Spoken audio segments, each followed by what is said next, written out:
علامہ ضیاء المصطفیٰ جو اس وقت ہمارے بڑے علماء میں ان میں سے کسی نے بھی دعوت اسلامی کو نہ گمراہ کہا نہ کافر کہا. سبحان اللہ. اور یہ بھی کہا کہ اگر کوئی ہماری طرف سے کہہ رہا ہے وہ گمراہ ہے تو وہ غلط ہے.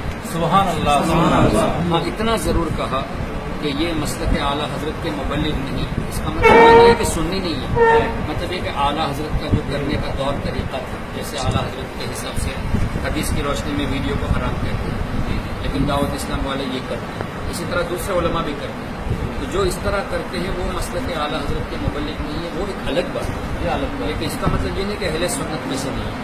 باقاعدہ یہ فرمایا کہ وہ سنی ہیں اور جو ان کو گمراہ یا کافر کہتا ہے وہ اس کے ذمہ دار ہے. سرکار تاج الشریعہ نے فرمایا کہ وہ اس کے ذمہ دار ہے جو کہتے ہیں ہم اس کے ذمہ دار نہیں ہیں. سنی تو ہے. اب رہی بات یہ کہ آپ ایسے علاقے میں رہتے ہیں جہاں مطلب باتیں کرنے والے کچھ کام نہیں کرتے نہ کرنے والے کو کرنے دیتے. ہمیں بس یہی دیکھنا ہے کہ کوئی بھی ہو میں رہوں آپ رہے یا یہ رہے سنی ہے تو ایک دوسرے کا ساتھ. اچھا یہ ہے کہ ایک آدمی نہیں چاہتا کہ ان سے مل کے کام کرے. جیسے میں ہوں میں دعوت اسلامی میں انوالو نہیں ہوں لیکن میں رد بھی نہیں کرتا. کیوں؟ اپنا ہے. اپنا عقیدے میں اپنا ہے. اچھا اعلیٰ حضرت امام اہل سنت رضی اللہ تعالیٰ عنہ نے فتاوی رضویہ شریف میں لکھا ہے کہ جو باطل عقیدے والے ہیں ان کی برائی کرو تاکہ لوگوں کو پتہ چلے اور لوگ اس سے بچ کے رہیں. اور جو سنی ہے اگر اس کی غلطی ہو بھی تو چھپانا واجب ہے. کیوں؟ اعلیٰ حضرت نے وجہ بھی لکھی. قرآن کی آیت پیش کی ان الذین یحبون ان تشیع الفاحشہ. اس آیت کے تحت اعلیٰ حضرت نے یہ مسئلہ بتایا کہ جو سنی ہے جس سے عقیدے کا فائدہ ہوتا ہے. لوگ باطل عقیدے کو پہچانتے ہیں عقیدہ مضبوط کرتے ہیں تو اگر اس کی آپ برائی کریں گے اس کی غلطی ہوگی اور آپ چھپائیں گے نہیں آپ ظاہر کریں گے تو سننے والا بدزن ہوگا. اب بدزن ہوگا تو اس عالم سے دور رہے گا. جب دور رہے گا تو عقیدے کی بات جو اس سے فائدہ ہوتا ہے وہ نہیں ہوگی اس کو. تو عقیدے میں اگر آدمی پکا اپنا ہے اس سے کام ہوتا ہے تو اس کی برائی بھی اگر ہو تو چھپانا واجب لکھا ہے. سبحان اللہ. اب دیکھیں اب اگر کوئی کسی سنی عالم یا سنی صحیح العقیدہ جو شخص عقائد پہ کام کرتا ہو اس کے خلاف اگر کوئی اس کی خامیاں ظاہر کرتا ہے پبلک کے سامنے آؤٹ کرتا ہے تو وہ اعلیٰ حضرت کا نام لے کر اعلیٰ حضرت کے مشن کے خلاف کام کر رہا ہے. اعلیٰ حضرت کا تو مشن یہ تھا کہ وہابیوں کی برائی کرو غیروں کی برائی کرو سنیوں کی برائی نہ کرو.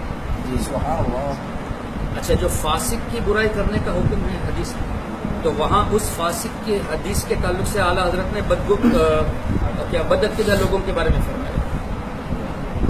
فاسق کی برائی کرو اس کے نیچے اعلیٰ حضرت نے اس حدیث سے استدلال فرمایا کہ بدعقیدے کی برائی کرو اور سننے کی غلطی ہو تو بھی چھپاؤ. اب یہ ہمارے امام کی تعلیم ہے. ہاں جو ہمارے بڑے علماء نے اختلاف کیا ہے ان کو حق ہے کرنے کا.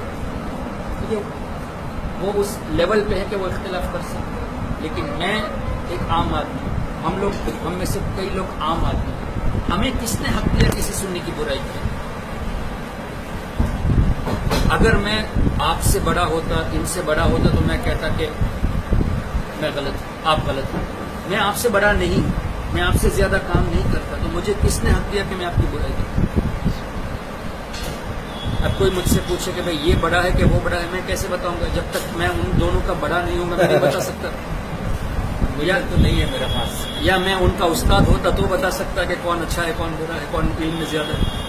میں تو دونوں کا شاگرد ہوں تو مجھے کیا حق بنتا ہے کہ میں ان کی برائی کروں. تو ہم عوام جو ہے نا عوام کے حساب سے سنی سے آپس میں محبت ہے اور خاص کر ایسی جگہ جہاں کام نہیں ہوتا سنیوں میں اور دیوبندی اپنا کام کرتے ہیں وہاں اگر ایک سنی کام کر رہا ہے اگر آپ ساتھ نہیں دیتے تو کم سے کم برائی بھی تو مت کرو یار. اس لیے کہ میں نے ایک چیز دیکھی دعوت اسلامی یا جو بھی لوگ تنظیمی کام کرتے ہیں اہل سنت و جماعت کے کام کرتے ہیں وہ اگر قرآن کا ترجمہ پیش کرتے تو کس کا پیش کرتے اعلیٰ حضرت. اور اعلیٰ حضرت کا مقصد ہی عقیدہ تھا تو آپ نے اعلیٰ حضرت کا ترجمہ پیش کر کے لوگوں کے عقیدے کو بچایا. ٹھیک ہے. مسائل کی جب بات آئی تو کون سی کتاب پیش کرتے ہیں فتاوی رضویہ. ایک اور کتاب کیا پیش کرتے ہیں بہار شریعت تو فتح رضویہ اور بہار شریعت پورا عقیدہ اہل سنت ہے. فتح رضویہ پورا رد وہابیہ ہے. تو جو تنظیم فتح رضویہ شریف کو عام کرے، کنز الایمان کو عام کرے، بہار شریعت کو عام کرے، تو اس سے وہ تنظیم سنی ہے تبھی تو اعلیٰ حضرت کا عام کرتی ہے. اگر سنی نہ ہو تو اعلیٰ حضرت سے تو دور بھاگتے، اس لیے کہ اعلیٰ حضرت سے تو سب کو چڑ، غیروں کو چڑ ہے نا، محبت سنیوں کو. تو اگر دعوت اسلامی والے یا دوسرے تنظیم والے جو آپ کے بنگلہ دیش میں اگر وہ سنی نہ ہو، اعلیٰ حضرت کا مشن ہو، اعلیٰ حضرت کی تعلیمات فتح رضویہ، کنز الایمان یہ سب عام کرتے ہیں، جال حق جیسی کتابیں عام کرتے ہیں، تو جب عام کرتے ہیں تو اس کا مطلب یہ ہے کہ وہ خود سنی ہے، دوسروں کو سنی بنانا چاہتے ہیں. اگر ان کی سنیت پہ پرابلم ہوتا تو وہ اعلیٰ حضرت سے دور بھاگتے. یہاں تو اعلیٰ حضرت کا مشن جا رہا ہے، اعلیٰ حضرت کی تعلیمات عام ہو رہی ہیں. تو میں اس حساب سے دیکھتا ہوں جو اعلیٰ حضرت کا عاشق ہے، اعلیٰ حضرت کا عاشق کا مطلب کیا ہوا؟ حضور علیہ السلام کا عاشق ہونا. اس لیے کہ اعلیٰ حضرت نے ہمیں عشق رسول کی تعلیم دی. تو آپ کے علاقے میں اگر کہیں بھی ایسا معاملہ آئے کہ دیوبندیوں کا کام ہو رہا ہے، وہابیوں کا کام ہو رہا ہے، اور میں اور آپ یا کچھ لوگ کام نہیں کرتے، دعوت اسلامی والے کرتے ہیں اور اعلیٰ حضرت کی تعلیمات کو عام کرتے ہیں، ان کی کتابوں کو عام کرتے ہیں، اگر مجھ میں طاقت نہیں ہے کہ میں ان کو ساتھ دوں یا میں نہیں چاہتا ساتھ دینا، تو کم سے کم برائی بھی تو نہ کرو.